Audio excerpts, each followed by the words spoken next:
Mbote Bana Congo, Mbote ba Congolais, des pères et des mères, Mbote ba Congomani Oyo Bazali Libanda ya Mboka, O Bazalaka toujours na souci ya kolanda évolution par rapport à l'actualité et koleka na Mboka na biso. Mbote ba Bazalaka toujours déterminé pour être bomoko ndeko sala ke Mboka na biso ke liboso. Bon s'abonner, bon partager, bon commenter. Numéro de téléphone est à plus de 143 82 283 22 25. Na bandeli plus de 143 82 283 22 25. Ils appellent numéro WhatsApp. Bobo Sanate pour s'abonner. Et de cette occasion, je profite encore pour saluer mon frère, le DG de Direct News Télévision, à la personne de Karsil Mwimbila.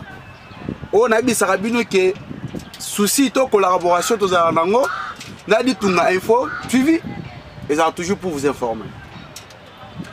Les autres Robert Masolo, rencontre prévue entre le président de la République Félix Antoine Tshisekedi et Paul Kagame sur médiation. Il y a à Angola Laura Lorenzo. Nani Asengi raconte Wana Kaka Ande Boriba vérité. Et puis na kolbele lisusu makambu ya Cardinal Ambongo. En tout cas, ce qui a été un verset biblique, après si verset biblique, tokotanga na biso yango. Mais ce qui a le beli politique, na kati na yango tokokuta jalousie, kokuta haine, awana boye bakeno réponse ezanga te page Nord Béton. Kaka ande boyeba. Et puis on va parler dans le long des débits à Tenafep.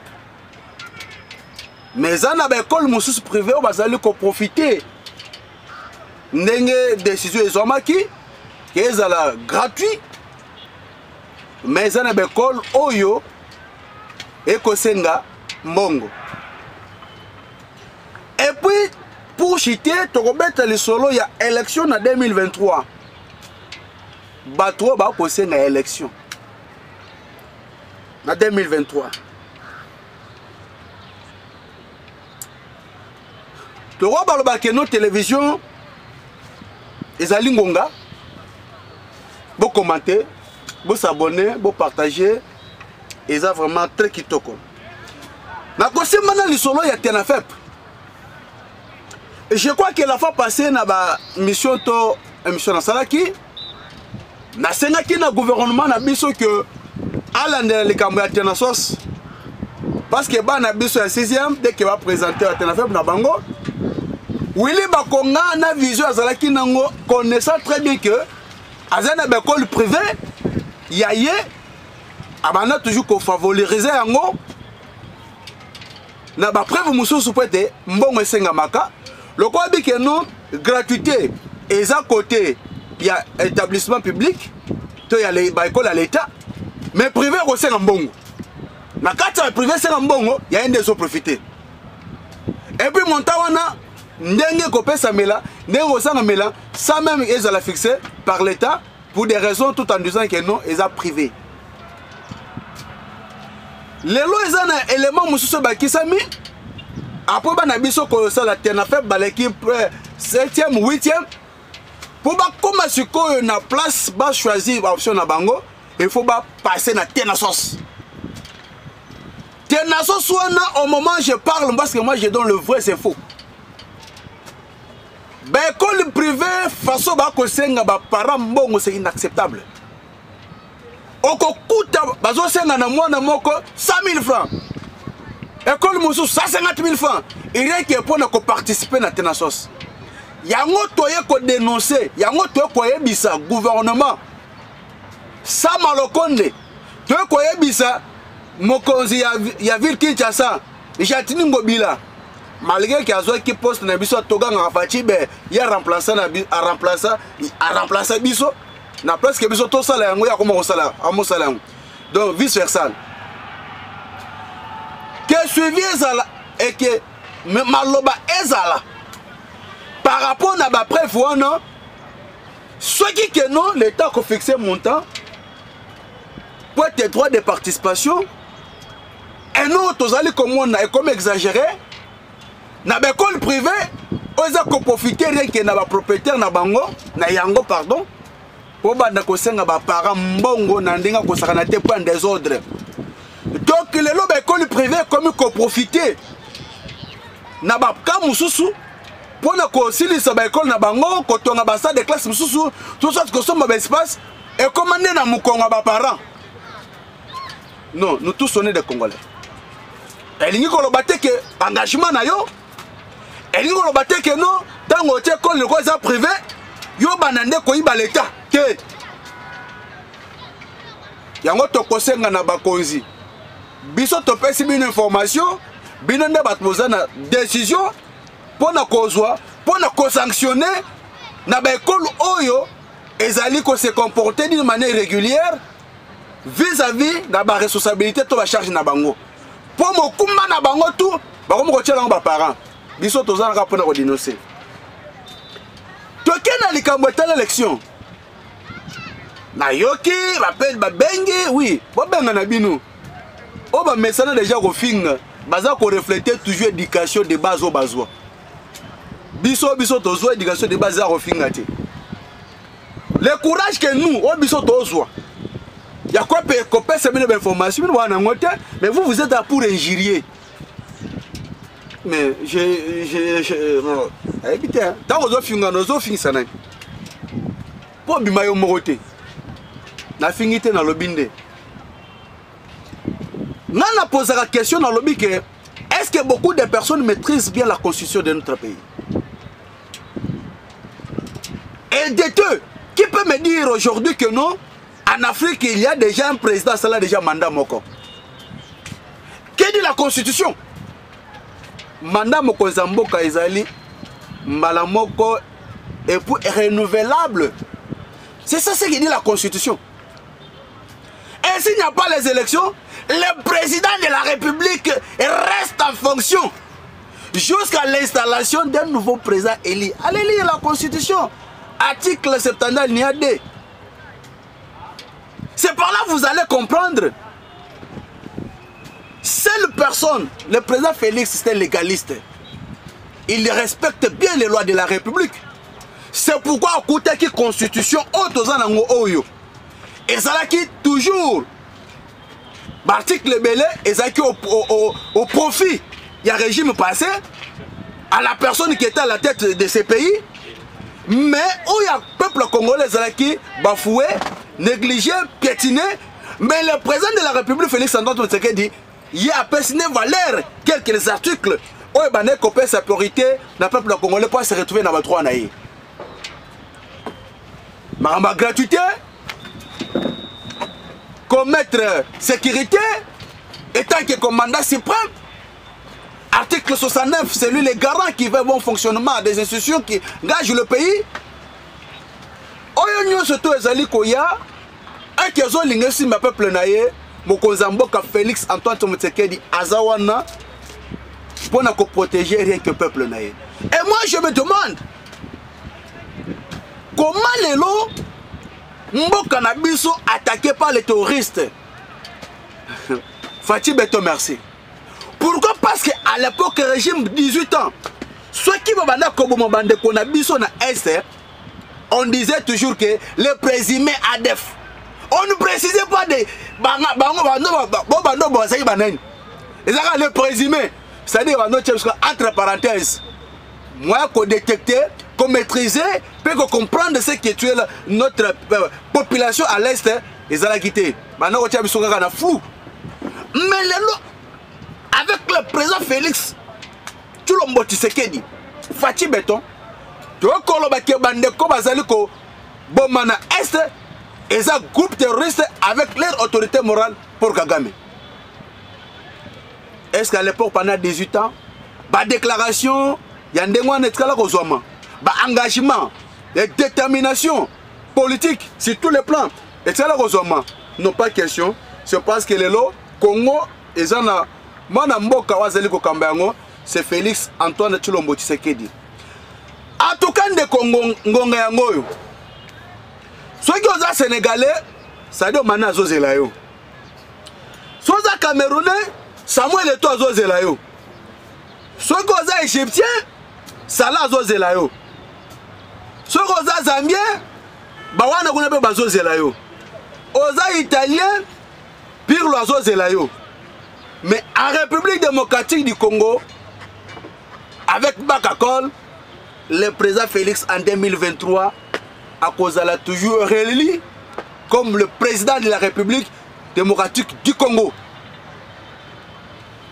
Et puis, Bino, au moment que Bino a déclaré élection en 2023, Biso ton Nima, tout le monde a bandé qu'on a Biso, Bazo Bomabango na Est, le corps a Biso, tous un moyen de circuler, tous se déplacer calmement, sans être inquiet, on a des bazar banyama. Donc, droit de yako voter, et ça pour mériter na bangote. Non, Biso Tolobi, élection, peuple congolais m'a décidé, peuple congolais, que la base c'est le peuple, c'est la population. Peuple lobby, en 2023, pour te une élection, il faut guerre ici là dans l'Est. Guerre il faut ici là dans l'Est. Après guerre ici là dans l'Est, tu as un recensement. Après recensement, tu as une identification. Tu as une identification. Tu as qui est congolais et qui ne l'est pas. Tu as un Zambatin. Le lopé tu remis comme on attend mon Kozambo Kakiti.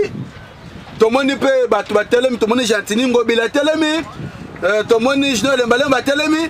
Tu peux tout le monde abeille de choix telemi. Tu es bité. Rôle nin. À jouer. Tout le monde a qui? La descente, il y a président Félix, la machine de la liberté. Oh, tout le monde a abeille de choix telemi. Et tant que question congolais, la courbe pour naïba, ils en dénient. Moi, je ne sais pas. Le bébé qu'on a trouvé, on m'a postulé, on peut candidat président de la République. On a Congo à Kala. Il y a Fatih Béton. Jamais. De Kolingangote. Toi, quand tu es sous Masolo, il y a Cardinal Lambongo. Même matin, si Satan est là, on regretter. Attends, tu as bien que Satan est mabé, mais oh, ils ont ça là, ils ont mon nana. Même Satan, ils ont même moyen de fonder même matin, Cardinal Lambongo n'est pas ensemble. Bobo, ça n'a pas non, à fond n'a pas job. Mais ils ont ça là, mais pas Cardinal Lambongo. Non, non, non, non, non. Tu as vu trop bien en combien? 3 fois Satan, 3 fois Nani, ou bien comment? Les gens à qui on traitait les médiocres à travers cardinal honoraire, personnel Mosengo, ce sont des personnes qui ont baillé les lots, les vrais amis. Les gens qui ont contribué à la destruction de Mboka na biso. Les lots ne sont commis des vrais amis à cardinal Mbongo. Les gens ont eu un moment. Rossi Mukendi, papa n'a eu par souci pas Kenda. Thérèse Kapanga la Koufa, Flaubert Chebe ya Koufa, Armand Fidèle, Basé Belé. On connaît le général Mamadou dans la personne à la qui sera point du doigt pour ne combattre la Marambotali, guerre à l'Est. Tu auras ensuite, les lots sont définis les vrais collaborateurs. Il y a Cardinal Lambongo. Et puis dans le lobby, il y a un là. Mais même Bible lobby, chaque chose en son temps. Et d'ailleurs, même Bible lobby a dit ce qui est à dire, à César ce qui est à César. Donc pour Cardinal Lambongo pour y aller là, il faut mon président Félix Atamboula Makolo. Pour Cardinal Lambongo à là, il faut mon président Félix Azote Ramay. Souffrance oyo Cardinal Lambongo pour le batango nyonso. Régime ya bato le ba collaborateur na ye baninga. Auto moins sur to vandi boye. To moni ba photo selfie na jardin d'Eden avec maman Yenga.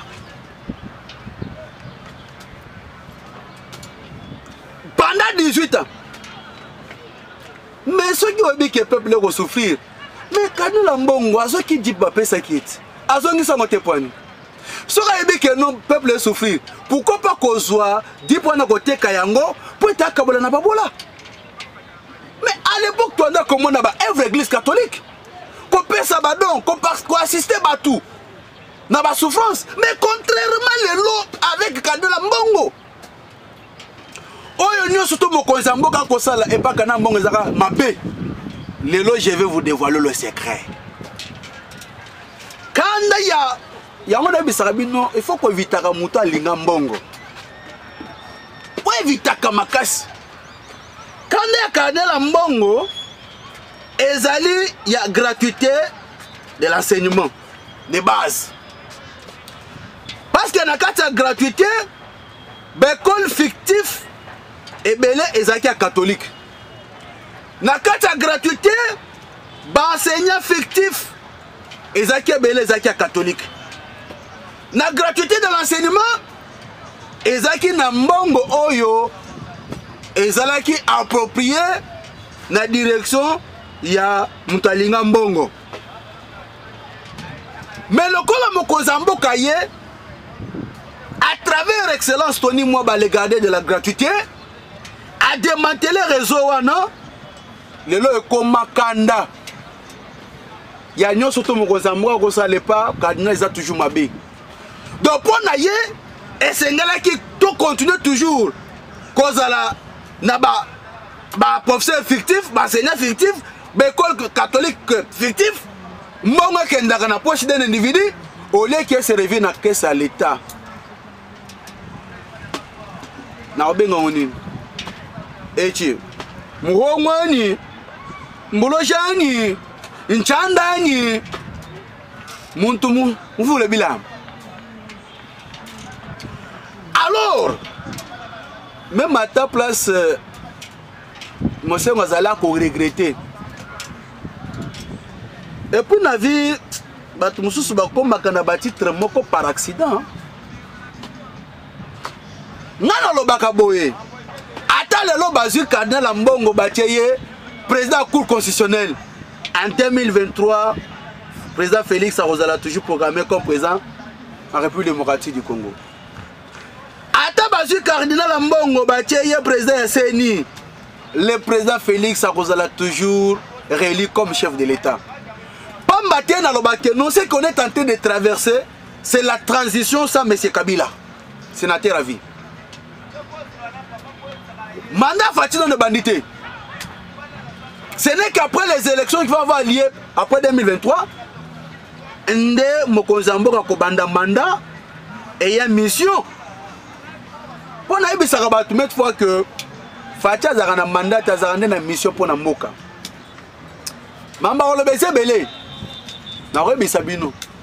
Mais ce n'est question que de vous abonner, partager, commenter. Vous allez très bien. Maintenant, Paul Kagame plaira. Na lobby, hein? Paul Kagame plaira. Na yebisaka Paul Kagame que Paul Kagame, ou dit Kagame me fati ou dit Koukama. Na yebisaka Paul Kagame, oza Kagame fati Koukama yo. Fati du Koukama. Les lois dit. Paul Kagame les lois les lit. Paul Kagame Leli, qui peut me dire aujourd'hui que espace ni toi affrontement ni biso to sala na Rwanda et que Rwanda gagne biso. On a suivi des déclarations de Paul Kagame tout en disant que la RDC agresse Rwanda. Non, Paul Kagame, tu es un terroriste. Tu es l'autorité morale du M23. Notre armée n'attaque pas le Rwanda. Courage, va héros. Ma pinga na biso, boza na ba soutien na biso. Bokeze liboso. FARDC azali ko attaquer Rwanda te. FARDC azali ko sala musala ya ko protéger intégrité territoriale ya mboka na biso. Toute personne akoya pona ko saboter intégrité ya mboka na biso état que devant na bango de ne jamais trahir le Congo et de ne jamais trahir la RDC.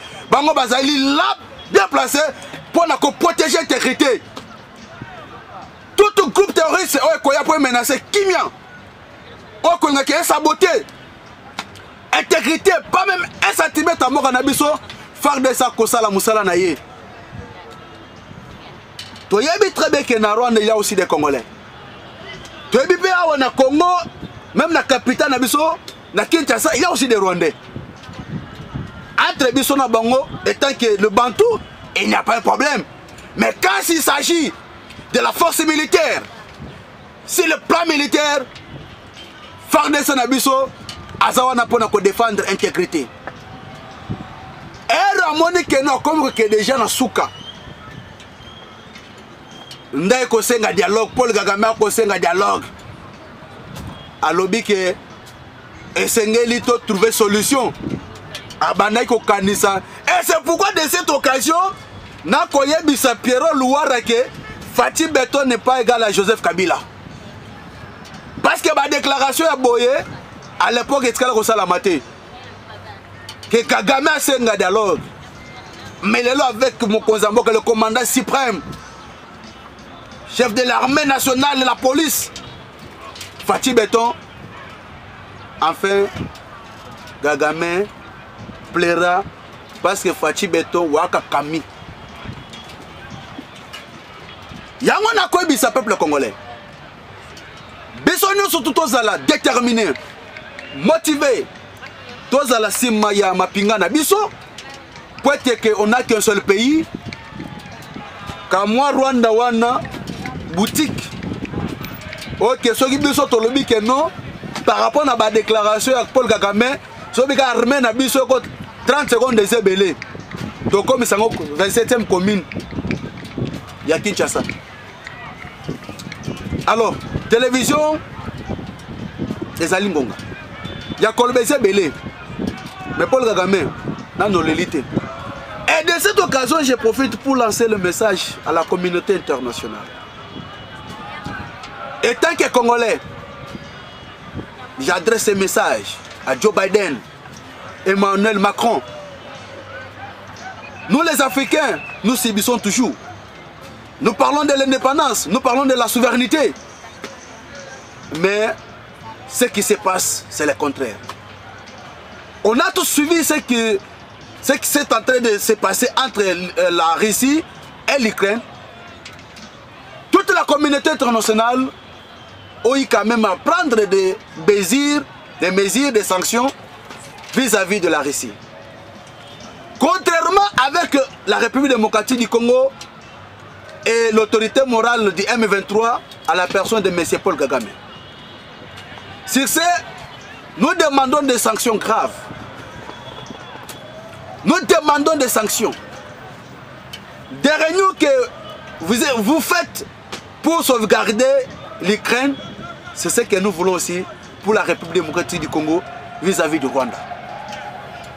Et nous souhaiterons un jour voir M. Paul Kagame devant la CPI et répondre face à tous ces actes qu'il a commis vis-à-vis de nos frères et sœurs de l'Est à la République démocratique du Congo.